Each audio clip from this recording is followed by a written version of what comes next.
Hello दोस्तों, आप सभी का हमारे यूट्यूब चैनल विनय स्टडी ज्ञान में स्वागत है। दोस्तों, आज की इस वीडियो हम देखेंगे कृषि फसल एग्रीकल्चर का महत्वपूर्ण टॉपिक कृषि विज्ञान का। एसीएफ रेंजर में यहाँ से प्रश्न पूछे जाने की संभावना है। कृषि फसल पौधों के ऐसे समूह जिनको मनुष्य किसी रूप में अपने उपयोग के लिए उगाता है और जो मनुष्य की अर्थव्यवस्था में महत्वपूर्ण स्थान रखता है, उसे हम फसल कहते हैं। दूसरे शब्दों में हम कह सकते हैं कि आर्थिक महत्व वाले पौधों का ऐसा समूह जो किसी निश्चित भौगोलिक क्षेत्र में उगाया गया हो, उसे फसल कहा जाता है।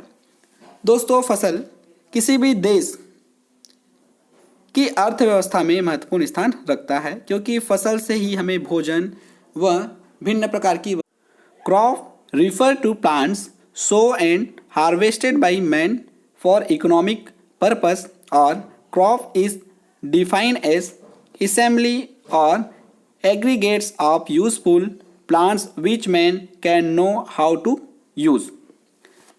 फसलें मनुष्य को भोजन, कपड़ा, ईंधन, औषधि, लकड़ी, मसाला इत्यादि प्रदान करती है। फसलों के द्वारा पशुओं तथा पक्षियों के लिए चाना, दाना आदि प्राप्त होता है। फसलों के द्वारा बहुत से उद्योगों के लिए कच्चा माल प्राप्त होता है। उदाहरण के लिए चीनी उद्योग, कागज उद्योग, कपड़ा उद्योग, चाय उद्योग इत्यादि। चीनी हमें गन्ने से प्राप्त होती है, कागज पेड़ों से प्राप्त होती है, कपड़ा भी हमें कपास से प्राप्त होती है, और चाय जो है चाय के पत्ती से प्राप्त होती है, चाय के पेड़ से, टी पेड़ से प्राप्त होती है। पौधों का सबसे महत्वपूर्ण कार्य वातावरण से कार्बन डाइऑक्साइड लेना तथा ऑक्सीजन एवं ऊर्जा मनुष्यों को प्रदान करना है। ऑक्सीजन के बिना प्राणियों का जीवन संभव नहीं है। विश्व के सभी प्राणियों का जीवन प्रत्यक्ष एवं परोक्ष रूप से हरे पौधों पर निर्भर करता है।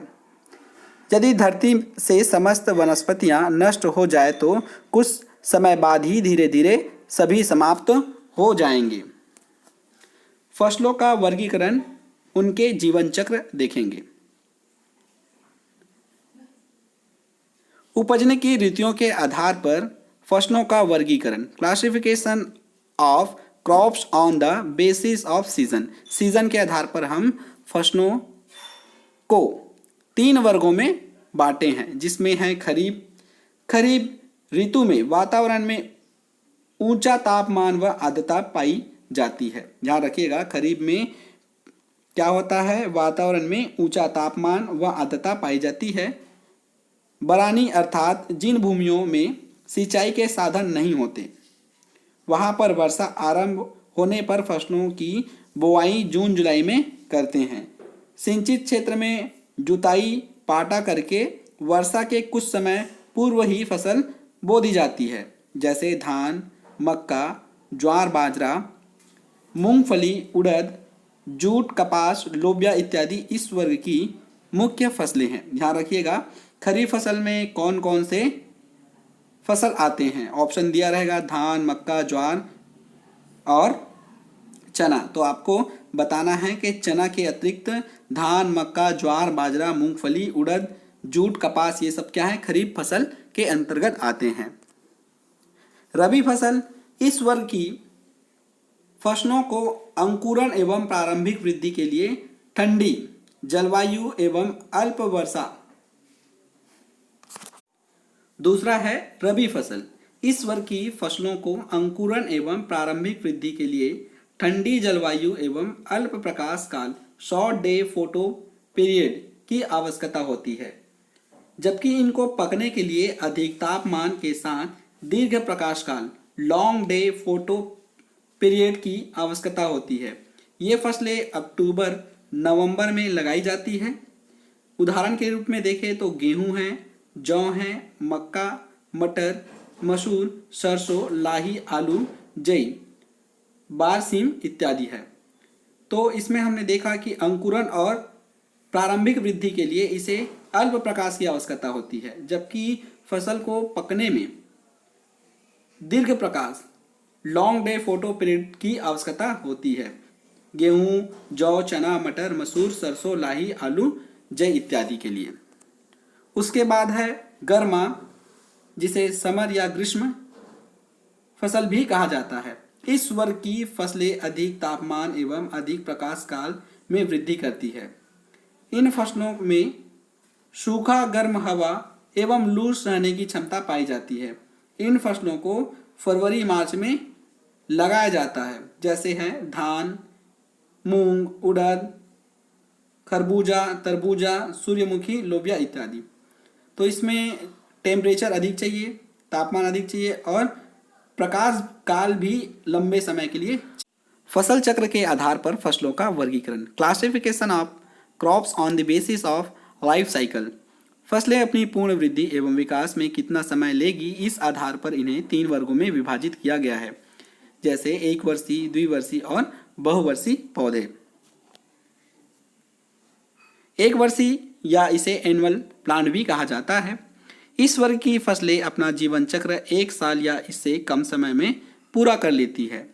इस समय अवधि में उगने से लेकर पकने तक का समय सम्मिलित है, जैसे धान है, गेहूँ, ज्वार, बाजरा, उर्द, मूंग, चना, मसूर, सोयाबीन, सरसों, पालक इत्यादि।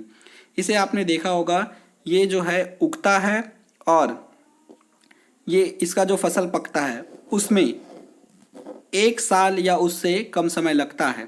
जैसे धान को देखे होंगे, गेहूँ, ज्वार, बाजरा, है ना, इसमें क्या है 1 साल से कम समय में यह अपना लाइफ साइकिल पूर्ण कर लेता है, 1 साल या उससे कम समय में। उसके बाद है द्विवर्षीय। इस वर्ग की फसलें प्रथम वर्ष में अपना वानस्पतिक वृद्धि करती है। दूसरे वर्ष में पौधों में फूल एवं फल तथा बीज तैयार करते हैं। इस प्रकार ये अपना जीवन चक्र 2 साल में पूरा कर लेती है, जैसे चुकंदर, सुगर बीट, प्याज, है ना। 1 साल में ये क्या करती है, अपना वानस्पतिक वृद्धि करता है, तना में, ऊंचाई में, मोटाई में, इसमें वृद्धि करता है। उसके बाद जो है दूसरे वर्ष इसमें फूल फल खिलते हैं, फिर बीज तैयार होता है। तो ये अपना लाइफ साइकिल 2 वर्ष में पूर्ण करता है। उसके बाद है बहुवर्षीय। इस वर्ग की फसलें अपना जीवन चक्र 2 साल या अधिक समय में पूरा करती है। ये अनेक वर्षों तक जीवित रहती है, साथ ही 1 वर्षीय, द्विवर्षीय फसलों के समान फूल एवं फल तथा बीज तैयार होने के बाद भी इनका जीवन चक्र जारी रहता है, जैसे नेपियर की घास, रिजिका इत्यादि। थैंक यू दोस्तों, वीडियो कैसा लगा कमेंट करके हमें जरूर बताइएगा। इसके बाद हम देखेंगे आर्थिक महत्व के आधार पर वर्गीकरण, classification on the basis of economics importance. ठीक है, वीडियो को लाइक कर दीजिएगा, शेयर कर दीजिएगा और चैनल को सब्सक्राइब नहीं किया है तो चैनल को सब्सक्राइब जरूर कर दीजिएगा।